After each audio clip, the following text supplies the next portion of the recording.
Viidiyoo kana keessatti bilbila nama tokkoo akkaataa itti xalafuu basaasuu dandeessan guutumaan guututti to'achuu dandeessan waan bilbila san irratti ta'aa jiru viidiyoodhaan laaluu akkaataa itti dandeessan sagaleedhaan dhaggeeffachuu akkaataa itti dandeessan namni bilbila san harkaa qabu eessa akka jiru akkaataa itti beekuu dandeessaniin isinitti agarsiisuudhaaf dhufee inni kan bira dhaabbatu kun abbaa chaanaalii yuutuubii waamicha qubeeti jechuudha. Kanaafuu akkam jirtu isiniin jechuun barbaada. Ani shimeedhaa shimeemaan viidiyoo kana wanti isiniif hojjechuudhaaf barbaadeef waan kana armaan dura isinitti himee namni baay'een dhugaa itti fakkaanne gonkumaa wanti sobnuuf hin jiru jechuudha. Dhugaadha. Amma bilbila nama tokkoo akkamitti xalafnee viidiyoodhaan laaluu akka dandeenyu nama san waan namni sun hojjetu kaameraasaa kan duraatiin kan duubaatiin jechuudha. Isinitti agarsiisa jechuudha. Amma kallattiidhaan isinitti agarsiisa. Namni sun eessa akka jiru maap irratti GPS dhaan jechuudha akkaataa itti laaluu dandeessan isinitti agarsiisa jechuudha. Yaadan qaba. Yaadni kee maalidha? Tole hordoftoota shimeemaan akkam jirtu nagaa keessanii ani ammayyuu yookiin taarikuun jedhama abbaa chaanaalii waamicha qubeeti. Egaa appii kana yeroo darbe shimeemaan isinii barreessi ture gara fuula Facebook kan illee argeen ture. Egaa namoonni baay'een fiidbaakiin keessan xiqqoo garan ta'etu battaniittu. Ani garuu wanti isin gorsuu barbaadu appilikeeshinii kana waan gaarii itti fayyadama. Fakkeenyaaf namoonni daa'ima qabdan daa'imni keessan bilbilatti keessanii aktivitii akkamii akka taasisu namoonni baay'een taabileetii keessan moobaayila keessa daa'ima keessanii fi aktivitii akkamii taasisu ittiin to'achuudhaaf namoota immoo fakkeenyaaf to'achuu barbaadan haaluma salphaadhaan fageenya taatanii to'achuu dandeessa jechuudha. Waan gaarii qofa fayyadama. Yeroo hundumaa waan danda'an dhageeffatti nu batinaa isin jechuun barbaada garuma viidiyoo keenyatti. Thank you.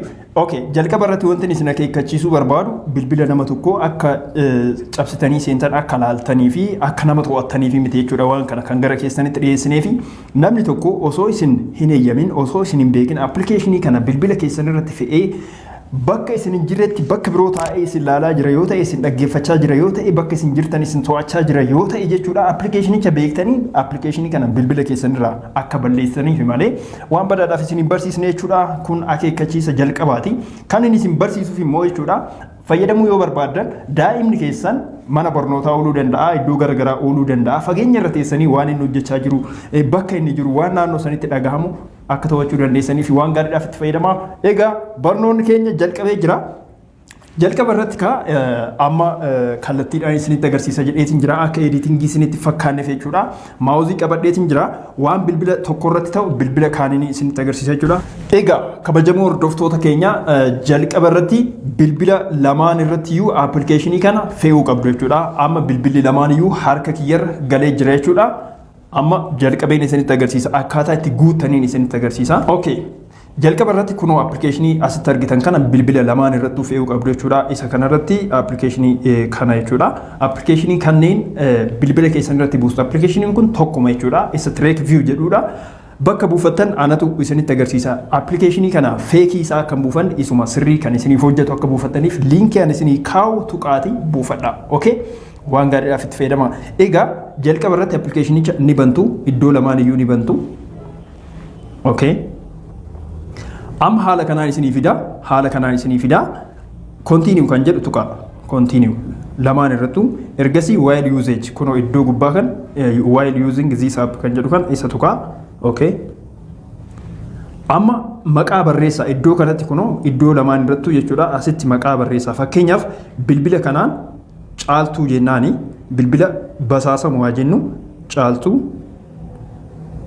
Okay. Waan isin ajaa'ibuudha. Kanaan immoo caalaa jennaani akka addaan baafattaniif jechuudha. Kunoo kun caalaa jennaani amma sign in with Google jedha. Sign in with Google jechuun jalqaba bilbila keessan irratti iimeelii galfachuu qabdu. Bilbilli kun iimeelii kan qabu ta'uu qaba. Erga iimeelii keessan bilbila keessan irratti yuutuubii adda addaa subscribe ittiin godhachuuf iimeelii ni fayyadamtu jechuudha sababa garaagaraatiin. Isa san sign in with Google kan jettu tuqa lamaan irrattu jechuudha. Waan garaagaraa hin qabu. Okay, ani iimeeliin bilbila kiyyarraa qabu kunoo shimeemaan kan jedhu kana isa kiliikiin godha. Bakka lamaanittu isuma tuqa bilbila basaasuu barbaadan irratti illee jechuudha. Ammas isuma irratti tuqa iimeelii sanirra tuqa ammas. Okay. Amma load godheet heeyyama isin gaafata. Akkana ol dabarsaati kan lamaanitu ol dabarsaati allow kan jedhu tuqa. Okay, amma haala kanaa isiniif fida kun beeksisa. Iddoo gubbaa kana tuqa Track View kan jettu kana beeksisa kana addaan kutuudhaaf. Okay. Asittis isuma tuqa. Iddoo kanatti isteeppiiwwan biroo dhiisuu ni dandeessu. Kanaafuu not now kan jettu tana kilik godha. Not now bilbila lamaan irrattu akkasuma godha. Not now. Not now. Okay. Amma bilbilli kun jechuudha reefu maal jennee guunne caalaa jennee guunne jechuudha. Asirratti caalaan bilbila caaltuu nutti agarsiisaa jira jechuudha. Caalaan bilbila caaltuu nutti agarsiisa. Sababni isaa bilbilli kunniin lamaanuu iimeelii tokkoon banaman jechuudha. Gama kanatti yoo as dhuftan bilbilli kun caalaa nuun jedha jechuudha. Caalaa jechuun bilbila isa kana jechuudha. Maaliifi tokko kan maqaasaa asirratti isinitti agarsiisu kan bilbila iimeelii kanaan xalafamee jiru amma walitti hidhamee jira jechuudha. Bilbila isaa nutti agarsiisa. Egaa amma kan isinitti agarsiisu bilbilli kun jechuudha kan caaltuti. Kun kan caaltuti jechuudha. Kunoo bilbilli caaltu. Okay. Amma bilbilli caaltuu eessa jira? Caaltuu harka jira jechuudha. Caaltuun harka isheetii qabdi jechuudha. Fakkeenyaaf ol qabi. Bilbila kan ol qabi. Ol qabiiti. Amma bilbila caaltuu jedhu kana nan tuqa jechuudha. Bilbilli caaltuu asirratti bilbila caalatiin argaa jira jechuudha. Kun bilbila caalate jechuudha. Ani caaladha. Inni caaltuudha jechuudha. Bilbila harkaa qaba jechuudha. Amma kabajamtoota. Kanaafuu amma caaltuu viidiyoodhaan ilaaluu barbaadee haa jedhu. Suuraan kaasuu barbaadee yookiin waan isheen gootu ilaaluu barbaadee isheen wanti isheen beektu hin jiru. Fakkeenyaaf iskiriinii kana dhaamsinee irraa fakkeenyaaf dhaamsinee irraa kun waan biraa fayyadamuu dandeessi. Waan biraa fayyadamuu dandeessi. Anam waan jiru duraanis duubaanis kaameraa lamaaninuu laaluu nan danda'a jechuudha. Eessan tuqaa iddoo kana kunoo. Nan tuqaa. Akkuma argitan jechuudha. Load godhaa jira. Sagaleen kiyya natti deebi'aa jira. Amma kaameraa kamiin argaa jira? Kaameraan isin dhiifama sagalee nan hir'isa. Kaameraan isin argitan kun amma fakkeenyaaf kaameraa suuraa argaa jirtu viidiyoo ifni baay'ee waan ta'eef san sochoosi kaameraa san sochoosi amma itti agarsiisi waa. Kun kaameraa duubaati jechuudha. Kunoo moobaayilii harkaa hin qaba. Mee fuula kee kan fuulduraa isinitti agarsiisa. Amma asirratti dhufeetiin kabajamtoota as dhufeetiin iddoo tana tuqaa. Gara fuula keetii qabe. Kunoo iddoo kana yoon tuqe kaameraa fuulduraatti ilaala jechuudha. Namni isin argaa jirtan kun kunoo eenyudha? Kunoo bilbila sana jechuudha. Kaameraa fuulduraa yeroo tuqe isa argaa jirtu jechuudha. Kunoo kaameraa fuulduraati. Yoon barbaade immoo kaameraa duubatiin tuqa jechuudha. Isa tuquudhaaf asin tuqa. Kunoo waan inni godhu laaluu dandeessu.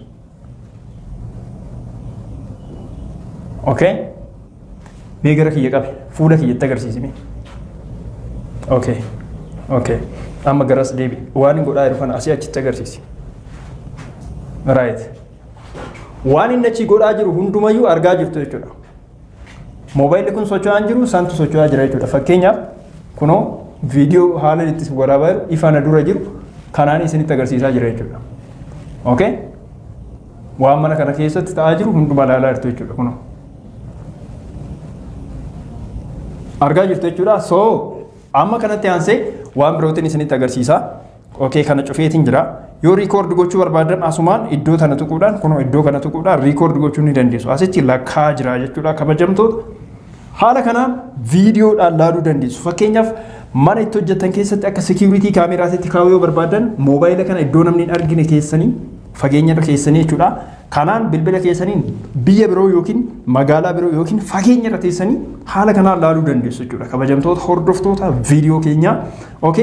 Kanaan nan cufa. Amma isteeppii itti aanu bakka inni jiru laaluudhaaf bakka bilbilli sun jiru bakka bilbilli caaltu jiru laaluudhaaf kunoo as tuqxu. Amma maap irratti nuu bana jechuudha. Asitti directions kan jedhu kana tuqxu. Sana booda dhaqeetii maap irratti isinii bana jechuudha. Kunoo bilbilichi eessa jira? As jira. Bilbila kanaa miti jechuudha. Kiyyaa miti kan sanii jechuudha. Bilbila san natti agarsiisaa jira jechuudha. Bilbila caaltu natti agarsiisaa jira jechuudha.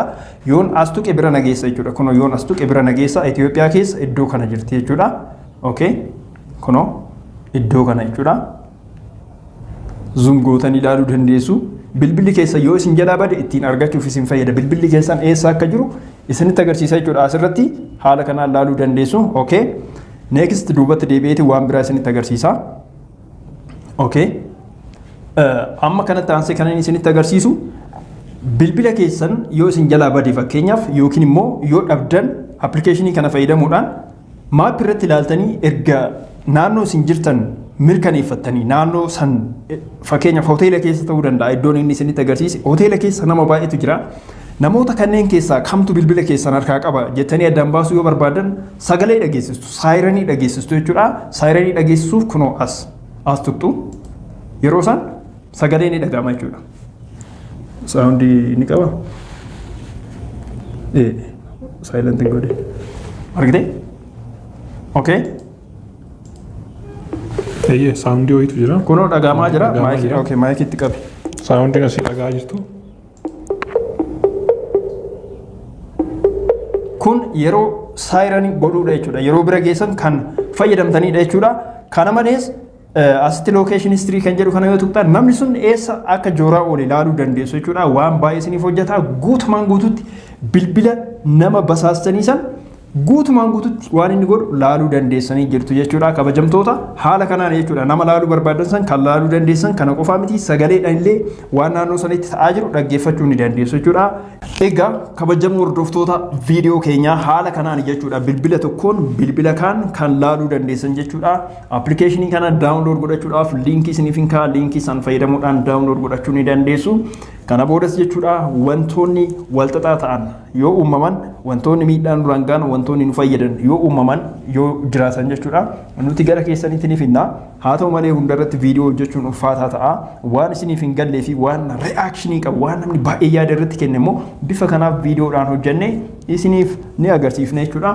Wantoonni birootis kan gaafii baay'ee irratti kaastan akkanumatti viidiyoon irratti ni hojjetama jechuudha. Wanti har'a isinitti agarsiise waan isin fayyaduudha. Karaa gaariidhaan itti fayyadamaa.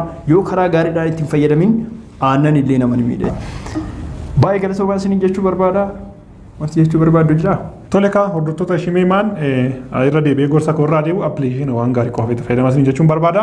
Akkasuma immoo namoonni chaanaalii keenya beekne chaanaaliin kan koo jechuudha. Chaanaalii waamicha qubee afaan Oromoo isin barsaa namoonni carraa mana barnootaa isin arganne gara chaanaalii keenya waamicha qubee koottatoo baradhaa isin jechuun barbaada. Asumaan liinkii garjallaa kana jiru isiniif kaa Shimeemaan jedhee sana abdadhaa achirraan tuqaatoo kootta baradhaa isin jechuun barbaada. Yeroo gaarii qabaadhaa waan hojjetaniif galatooma. Galatooma ulfaadhaa. Bye bye.